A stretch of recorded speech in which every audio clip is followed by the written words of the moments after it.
شروع اللہ کا نام لے کر جو بڑا مہربان نہایت رحم والا ہے۔ کاف ہا یا عین صاد، یہ تمہارے پروردگار کی مہربانی کا بیان ہے جو اس نے اپنے بندے زکریا پر کی تھی جب انہوں نے اپنے پروردگار کو دبی آواز سے پکارا اور کہا کہ اے میرے پروردگار، میری ہڈیاں بڑھاپے کے سبب کمزور ہو گئی ہیں اور سر سفید بالوں کی وجہ سے چمکنے لگا ہے، اور اے میرے پروردگار، میں تجھ سے مانگ کر کبھی محروم نہیں رہا، اور میں اپنے بعد اپنے بھائی بندوں سے ڈرتا ہوں، اور میری بیوی بانجھ ہے، پھر بھی مجھے اپنے پاس سے ایک وارث عطا فرما جو میری اور اولاد یعقوب کی میراث کا مالک ہو، اور اے میرے پروردگار، اس کو خوش اخلاق بنائیو۔ فرمایا اے زکریا، ہم تم کو ایک لڑکے کی بشارت دیتے ہیں جس کا نام یحییٰ ہوگا، اس سے پہلے ہم نے اس نام کا کوئی شخص پیدا نہیں کیا۔ انہوں نے کہا کہ پروردگار، میرے ہاں کس طرح لڑکا ہوگا جبکہ میری بیوی بانجھ ہے اور میں بڑھاپے کی اس حالت کو پہنچ گیا کہ سوکھ گیا ہوں؟ حکم ہوا کہ اسی طرح ہوگا۔ تمہارے پروردگار نے فرمایا ہے کہ مجھے یہ آسان ہے، اور میں پہلے تم کو بھی تو پیدا کر چکا ہوں اور تم کچھ چیز نہ تھے۔ کہا کہ پروردگار، میرے لیے کوئی نشانی مقرر فرما۔ فرمایا نشانی یہ ہے کہ تم صحیح و سالم ہوتے ہوئے 3 رات دن لوگوں سے بات نہ کر سکو گے۔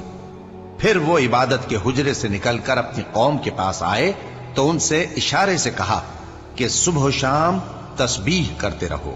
فرمایا اے یحییٰ، ہماری کتاب کو مضبوطی سے تھامے رہو، اور ہم نے ان کو لڑکپن ہی میں دانائی عطا فرمائی تھی اور اپنے پاس سے شفقت اور پاکیزگی دی تھی، اور وہ پرہیزگار تھے، اور وہ اپنے ماں باپ کے ساتھ نیکی کرنے والے تھے اور سرکش اور نافرمان نہیں تھے۔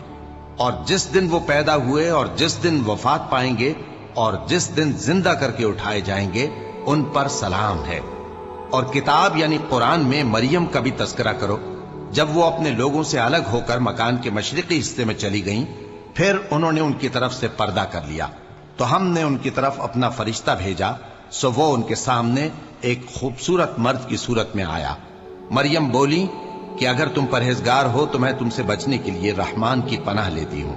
فرشتے نے کہا کہ میں تو تمہارے پروردگار کا بھیجا ہوا یعنی فرشتہ ہوں، اور اس لیے آیا ہوں کہ تمہیں پاکیزہ لڑکا بخشوں۔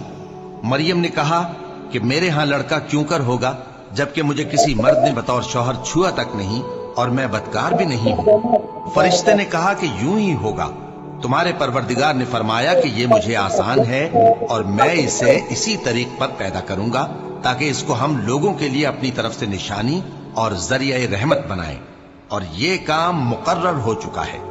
چنانچہ وہ اس بچے کے ساتھ حاملہ ہو گئیں اور اسے لے کر ایک دور جگہ چلی گئیں۔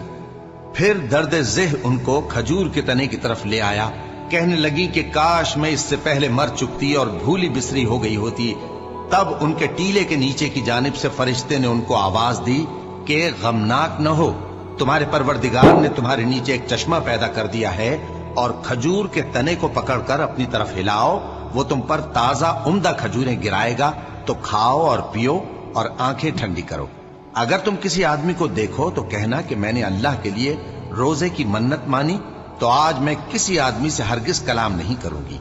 پھر وہ اس بچے کو اٹھا کر اپنی برادری والوں کے پاس لے آئیں۔ وہ کہنے لگے کہ مریم، یہ تو نے برا کام کیا۔ اے ہارون کی بہن، نہ تو تیرا باپ ہی برا آدمی تھا اور نہ تیری ماں ہی بدکار تھی۔ تو مریم نے اس بچے کی طرف اشارہ کیا۔ وہ بولے کہ ہم اس سے کہ گود کا بچہ ہے کیسے بات کریں؟ بچے نے کہا کہ میں اللہ کا بندہ ہوں، اس نے مجھے کتاب دی ہے اور نبی بنایا ہے، اور میں جہاں ہوں اور جس حال میں ہوں اس نے مجھے صاحب برکت بنایا ہے، اور جب تک زندہ ہوں مجھ کو نماز اور زکوٰۃ کا ارشاد فرمایا ہے، اور مجھے اپنی ماں کے ساتھ نیک سلوک کرنے والا بنایا ہے اور سرکش و بدبخت نہیں بنایا، اور جس دن میں پیدا ہوا اور جس دن مروں گا اور جس دن زندہ کر کے اٹھایا جاؤں گا مجھ پر سلام ہے۔ یہ مریم کے بیٹے عیسیٰ ہیں، اور یہ سچی بات ہے جس میں لوگ شک کرتے ہیں۔ اللہ کو شایع نہیں کہ کسی کو بیٹا بنائے، وہ پاک ہے۔ جب کسی چیز کا ارادہ کرتا ہے تو اس کو یہی کہتا ہے کہ ہو جا، تو وہ ہو جاتی ہے۔ اور بے شک اللہ ہی میرا اور تمہارا پروردگار ہے، تو اسی کی عبادت کرو، یہی سیدھا رستہ ہے۔ پھر اہل کتاب کے فرقوں نے باہم اختلاف کیا، سو جو لوگ کافر ہوئے ہیں ان کو بڑے دن یعنی قیامت کے روز حاضر ہونے سے خرابی ہے۔ وہ جس دن ہمارے سامنے آئیں گے